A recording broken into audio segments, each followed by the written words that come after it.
Day 2 here in Bahrain has once again been all about mileage as the teams lean on the reliability of their cars, and that has driven the news agenda off track as the engine manufacturers face up to the homologation deadline, which happens at midnight tonight. And to help explain about this, I'm now joined by Renault's head of track engineer, Remy Taffa. Remy, could you just explain this homologation deadline? What does it mean to you? It means that today we had to present an engine to the FIA, so it's basically they come and see us to our headquarters and look at what our engine is going to look like, and obviously they seal it and they take it to their headquarters so they can keep it for the year, and they've got this reference.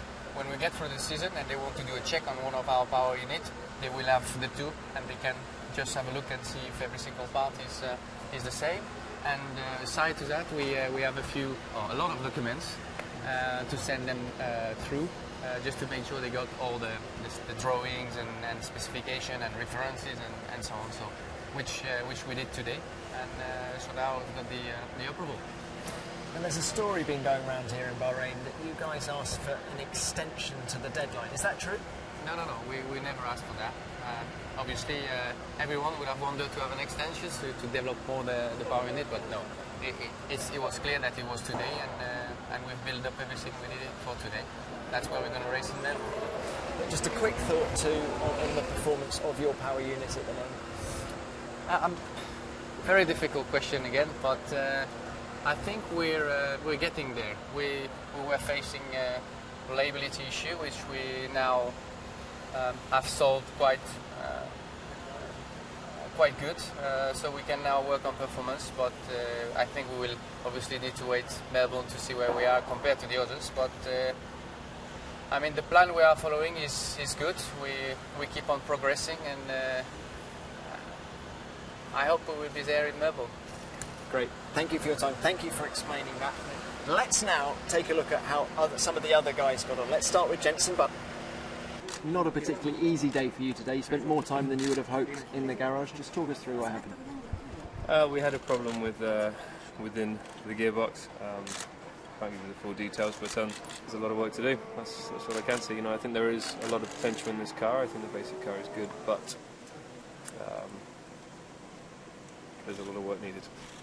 Do you feel you're in a much better place than you were this time last year? Oh yeah, definitely. I don't think we could be in a worse place really for this team. Anyway, so we are in a much better place. We've done a lot of miles, which is good. We have a good understanding of the power units, which is going to be very important race weekends, and we know how to race. But in terms of balance and the grip we have with the car, it's not there yet. We've got some good things coming, which will hopefully help us, and we'll progress nearer to the front of the field. Nor did Lewis Hamilton have a very good day. He was stopped after 89 laps with a gearbox problem. But Lewis remains very upbeat for the season ahead. I feel confident that the team is doing everything they can to get us to the top, and I feel confident that we have a fighting chance against others, but we just don't know where we are. We haven't all gone out on low fuel and at the same time on the circuit when the wind is low and when the grip is good, when the temperature's not too high, so it's difficult to know where everyone is. But we'll find out when we get to Oz, but so far I haven't found a balance in the car that I like, but what we'll do before Melbourne.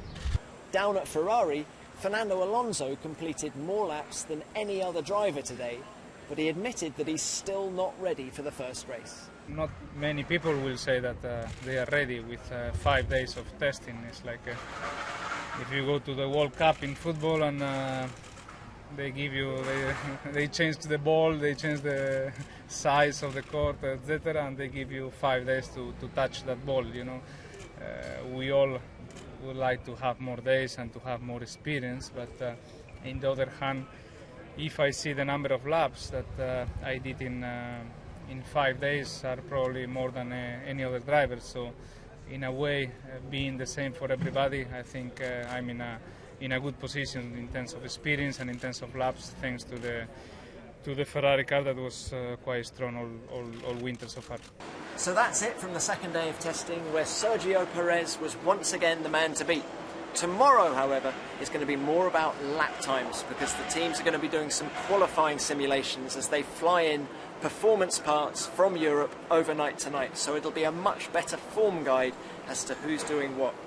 Pirelli will also be trialling these. They are thermal plasters. They will attach one onto the surface of each tyre when it's in a tyre warmer, just to check that the teams aren't heating the tyres to more than 110 degrees. We will be back here as well, keeping an eye on things, so please join us then.